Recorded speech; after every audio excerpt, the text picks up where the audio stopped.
ओम नमः शिवाय। हर हर महादेव भक्तों, श्रवण के इस मास में आपके लिए लेकर आए हैं शिव भगवान की एक प्यारी सी कथा। यह कुछ 300 साल पहले की बात है। कर्नाटका के सुदूर दक्षिण क्षेत्र में अपनी बूढ़ी माँ के साथ एक योगी रहते थे। उनकी माँ काशी जाना चाहती थी ताकि वह विश्वनाथ जाकर शिव की गोद में अपने प्राण त्याग सके, और इसके अलावा उसने अपने जीवन में अपने बेटे से कभी कुछ भी नहीं मांगा था। उसने कहा, मुझे काशी ले चलो बेटा, मैं बूढ़ी हो रही हूँ और मैं वहीं जाकर मरना चाहती हूँ।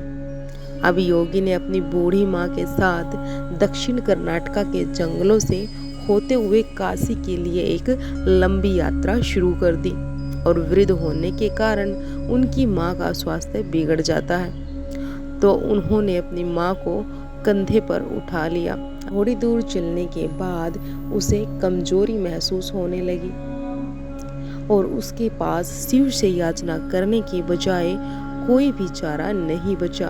उन्होंने शिवजी जी से याचना की कि हे शिव, मुझे मेरे प्रयास में विफल मत होने देना। बस यही एक चीज है जो मेरी माँ ने मुझसे मांगी है, कृपया मुझे इसे पूरा करने दे। मैं इन्हें काशी ले जाना चाहता हूँ। हम वहाँ सिर्फ आपके ही लिए आ रहे हैं, कृपया करके मुझे ताकत दे। तब जैसे ही उन्होंने चलना शुरू किया तो पीछे से एक घंटे की आवाज़ सुनाई देती है, जैसे कोई बैलगाड़ी आ रही है। उन्हें धुंध से उभरती हुई एक बैलगाड़ी दिखाई दी जिसे एक बैल खींच रहा था, जो थोड़ा अजीब था क्योंकि एक बैल वाली गाड़ी छोटे रास्तों के लिए होती है। जब सफ़र लंबा हो, जंगली इलाके से होते हुए हो, तो हमेशा 2 बैल की गाड़ी को ही खींचते हैं। पर जब आप थके हो तो ऐसी बारीकियों को किसे परवाह है।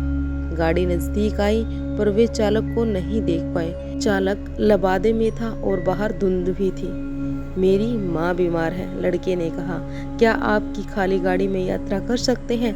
उन्होंने कहा। अंदर बैठे व्यक्ति ने सिर हिला के कहा, हाँ बैठ सकते हो। वे दोनों गाड़ी में बैठ गए और बैलगाड़ी आगे चलने लगी। कुछ समय बाद योगी का ध्यान इस ओर गया कि जंगली रास्ता होने के बावजूद भी बैलगाड़ी बहुत आसानी से आगे बढ़ रही है। तब उन्होंने नीचे देखा और पाया कि पहिए घूम नहीं रहे, वे रुके हुए थे पर गाड़ी आगे जा रही थी। तब उन्होंने बैल की तरफ देखा और पाया कि बैल बैठा हुआ था पर बैलगाड़ी चल रही थी। तब उन्होंने चालक की ओर देखा तो पाया कि सिर्फ लबादा ही था। उसने माँ की ओर देखा तो माँ ने कहा, अरे पागल, हम पहुँच गए हैं, अब कहीं और जाने की जरूरत नहीं है, यह वह जगह है, अब मुझे जाने दो। इतना कहकर माँ ने प्राण छोड़ दिए और बैल और बैलगाड़ी चालक सब विलीन हो गए। योगी अपने गांव लौट आया।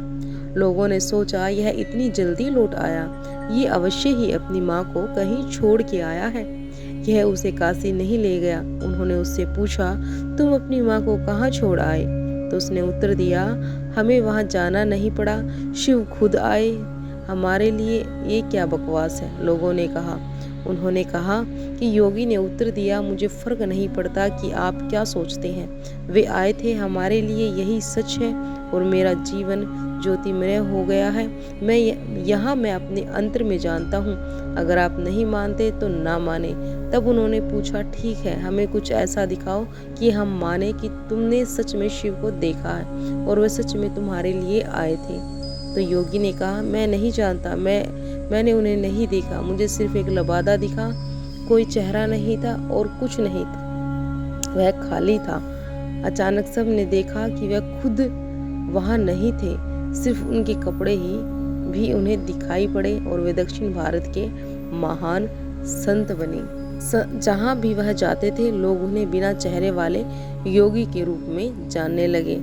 वो लड़का ही संत बना था।